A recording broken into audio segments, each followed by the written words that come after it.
क्या आप रात भर करवटें बदलते रहते हैं? क्या आपके मन की हलचल आपकी नींद छीन लेती है?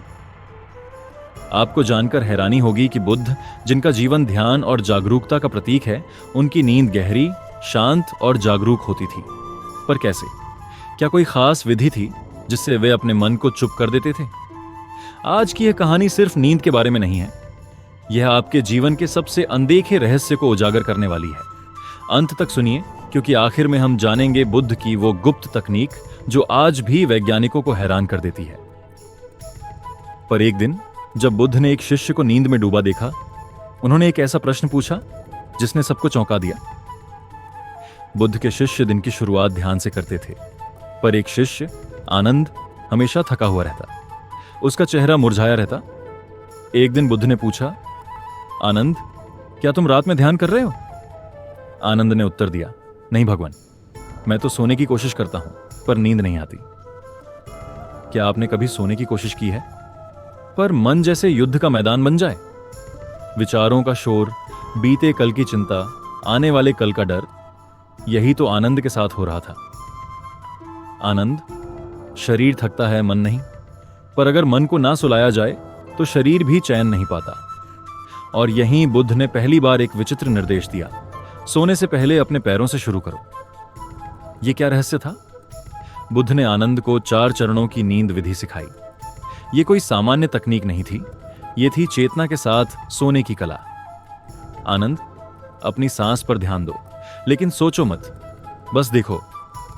यह पहला चरण था, विचारों को देखना, उन पर सवार ना होना। आज न्यूरोसाइंस कहता है, mindful body scanning activates parasympathetic response. वही जो बुद्ध ने सिखाया। पर आनंद को असली आश्चर्य तब हुआ जब उन्होंने बुद्ध को नींद में मुस्कुराते देखा। बुद्ध हमेशा दाईं करवट सोते थे, जैसे सिंह विश्राम करता है। इस मुद्रा को सिंह शैया कहते हैं। इससे मन सतर्क भी रहता है और शरीर विश्राम करता है।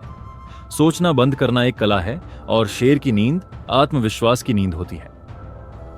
लेकिन तीसरा चरण सबसे कठिन था, वह जो आधुनिक इंसान भूल चुका है। बुद्ध ने कहा, हर रात सोने से पहले अपने हृदय से क्षमा करो और आभार व्यक्त करो। आनंद चौंक गया।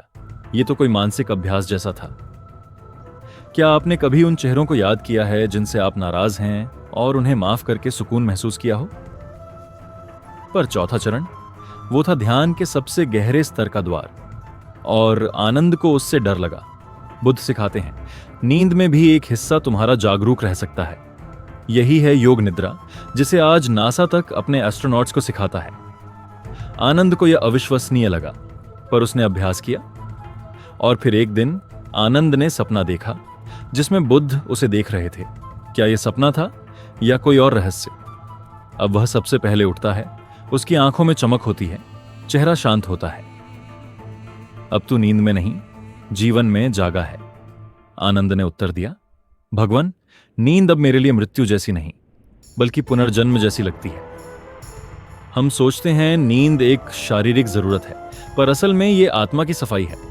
अगर आप सही तरीके से सोएं तो जागना ही नया जन्म बन जाता है। हार्वर्ड की एक स्टडी कहती है, जिन लोगों की नींद माइंडफुल होती है, उनमें चिंता और डिप्रेशन की संभावना 60% तक घट जाती है। बुद्ध तो सदियों पहले ही इसे जानते थे। आज से जब भी आप बिस्तर पर जाएं, याद रखिए बुद्ध की 4 बातें।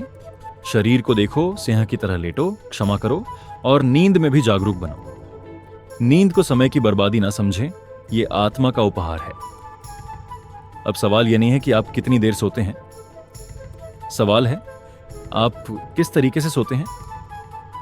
अगर यह कहानी आपके मन को छू गई हो तो इसे शेयर कीजिए किसी ऐसे इंसान के साथ जिसे आज नींद की सबसे ज्यादा जरूरत है, और कमेंट में बताइए, क्या आप आज से बुद्ध की नींद विधि अपनाएंगे?